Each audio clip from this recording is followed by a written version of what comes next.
Hi, this is Petros Geroulanos, and I have a small brain booster session for you. I would like to introduce you a little bit into the art of memory because it is the basis for lifelong learning. In fact, somebody once said very cleverly, lifelong learning is what you remember after you have forgotten everything.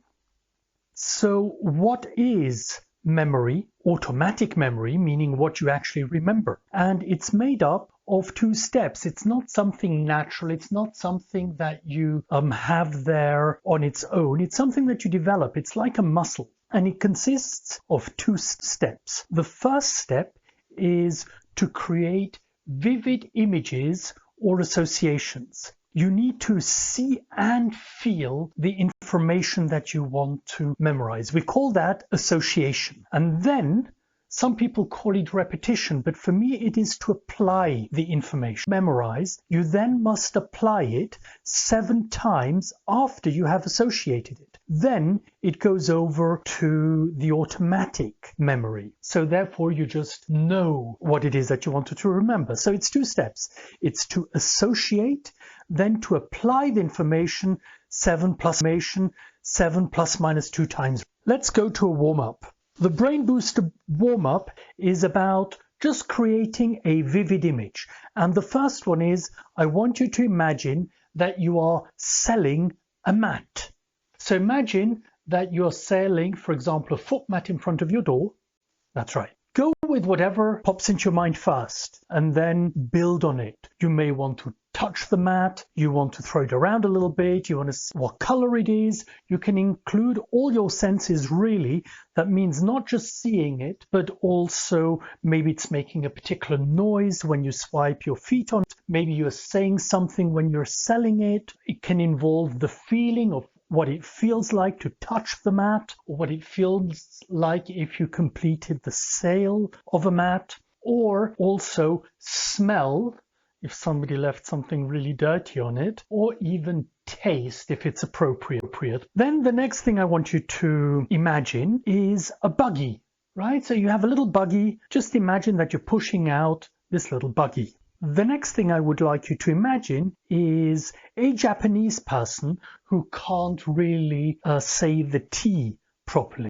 Imagine a Japanese person going and saying, "Hello, madam," and instead of saying madam, says, "Hello, malam." "Hello, malam." Imagine that situation. Very good. The next thing I want you to imagine is a very bizarre marketplace. Then the next image I would like you to create is an image for the name of Antoine. Now maybe you know somebody called Antoine, maybe you have read about something, and otherwise just make up somebody who looks like somebody who could be Antoine. Moving on to the next visualization, I'd like you to imagine somebody called Dan, like Daniel. So Dan and Shay. Maybe you don't know, but these are also a pop duo. Otherwise, just remember Dan and a friend. The next thing I imagine is a plan. So you have a holiday plan, you have dinner plans, you have a plan with a play date with your friends, whatever it is, imagine what that plan looks like. And finally, I would like you to imagine going camping. Okay, so what would you have there? Would you have a tent? Would you have a backpack that you're carrying? I'd like you just to imagine that. Well done. That's right.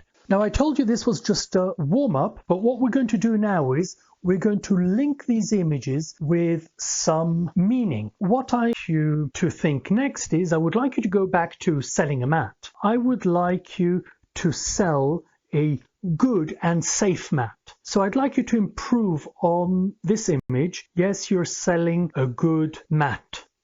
Sell a mat which is good and safe. Sell a mat.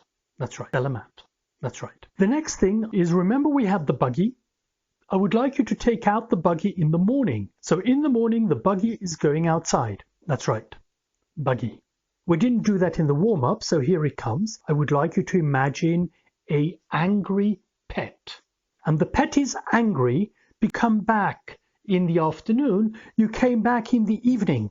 So imagine an angry pet. Now I would like you to imagine again our Japanese trying to say madam, but he's saying malam, and he does that at night. So he's going outside and he's talking to madam and he's saying, madam, it is night. That's right. Then I would like you to imagine walking through a bazaar market. So you're walking through this marketplace, but it's quite bizarre. That's right. The next thing I want you to imagine is Antoine being a true gentleman. Antoine is the gentleman. That's right. Then I would like you to remember Dan and there was somebody else, right? Dan and somebody. Perfect. Then I would like you to remember your plan. Now I would like you to include a madam in the plan. That's right. The last thing I want you to visualize is going to your hometown and camping outside your house. You can't get in, so you're camping out. Now you're wondering what all of this is really all about. What I have taught you is the meaning of some English words in Bahasa Malaysia. Now let me give you the meaning of Malaysian words in English. So selamat means safe or good. Pagi means morning. Petang means morning. Petang means afternoon or evening. Malam is night. Pasar is the market. Tuan is one gentleman. Many gentlemen is tuan. Dan in Malay means and. Puan means one madam. Guess how they would say ladies, as in many madams. Just like before, one gentleman was tuan and many gentlemen were tuan, one madam is puan. Then kampung means hometown. So now let's associate these together. You remember selamat, that was like selamat. So now I want you to selamat, that is safe and good.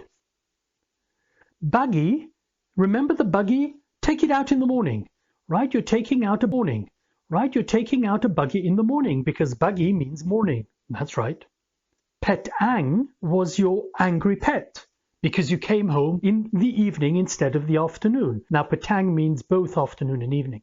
Malam is night. So remember the Japanese who was saying madam, it is night, and then pasar or bizarre is the market. Remember the bizarre market to walk through? Antoine is a gentleman, so tuan is one gentleman, tuan are multiple gentlemen. And Dan and somebody else was Dan means and. And then the plan must now include a madam. If you want multiple madams in your plan, you go puan. That's right. And imagine you're camping, kampung, in front of your hometown. Now let's check. What does selamat actually mean? Selamat, which is good and safe. So it means good and safe. Bagi, when did you take it outside? In the morning, so bagi means morning. Petang was your angry pet. When was your pet angry or why was it angry? Remember? Yes, because it was afternoon or evening. And malam, when did the Japanese say malam to the madam? Malam means night, that's right. Pasar, bizarre, pasar is the market, that's right. And tuan is the gentleman. Dan and, that's right, means and. And puan is the madam. And kampung is the hometown. You can also say ladies and gentlemen. Now in Malay they don't say ladies and gentlemen, they say gentlemen and ladies. So it's tuan dan, gentlemen and ladies. How would you call the night market? Malam pasar. That's right. And how would you say good morning? Selamat pagi. And how would you say good evening? Selamat petang. That's right.